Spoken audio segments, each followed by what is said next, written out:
नमस्कार मंडळी. राज्याच्या राजकारणात वेगवान घडामोड घडत आहे. राज्यात बारामती आणि राहुरी विधानसभा मतदारसंघात पोटनिवडणूक होत आहे.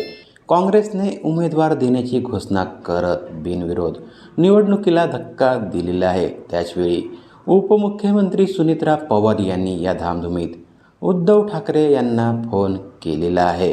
राज्याच्या राजकारणात वेगवान घडामोड घडत आहे. बारामती आणि राहुरी विधानसभेची पोटनिवडणूक आता टप्प्यात आलेली आहे. काँग्रेस पक्षाने या दोन्ही मतदारसंघात उमेदवार उभे करण्याचे जाहीर केलेले आहे. त्यामुळे पोटनिवडणूक बिनविरोध होण्याची आशा मावळलेली आहे.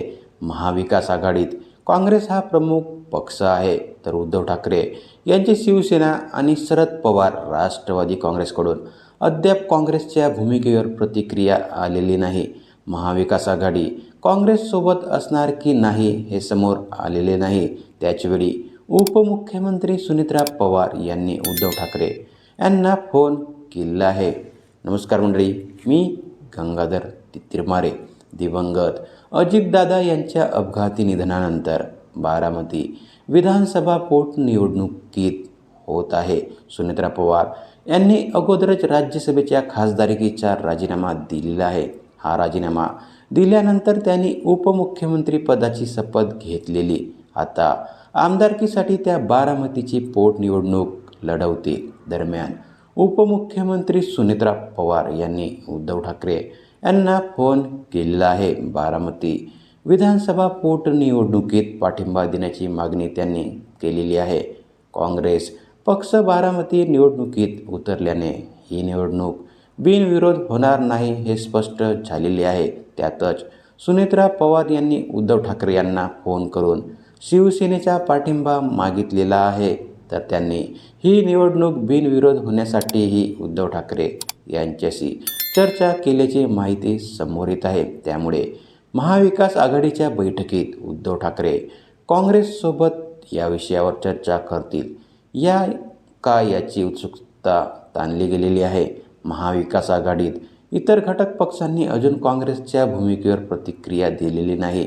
बारामती आणि राहुरी मतदारसंघाची पोटनिवडणूक लढवण्यासाठी दिल्लीहून हिरवा कंदील मिळाल्याची माहिती आहे.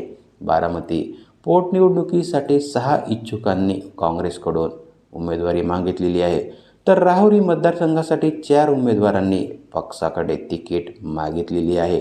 या सर्वांच्या ऑनलाईन मुलाखती झालेल्या आहेत. आता काँग्रेस मित्रपक्ष उद्धव सेना आणि शरद पवार यांच्या राष्ट्रवादीसोबत चर्चा करेल आणि निर्णय घेणार आहे.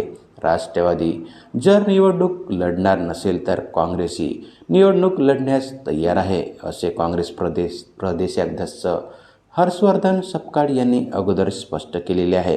काँग्रेसला राष्ट्रीय समाज पक्ष, वंचित बहुजन आघाडीसह इतरांनी या पोटनिवडणुकीसाठी पाठिंबा दिल्याने लढत चुरशी होण्याची शक्यता आहे. तर मित्रांनो, अशाच माहितीकरिता माझ्या यूट्यूब चॅनलला सबस्क्राईब करायला विसरू नका. तोपर्यंत धन्यवाद.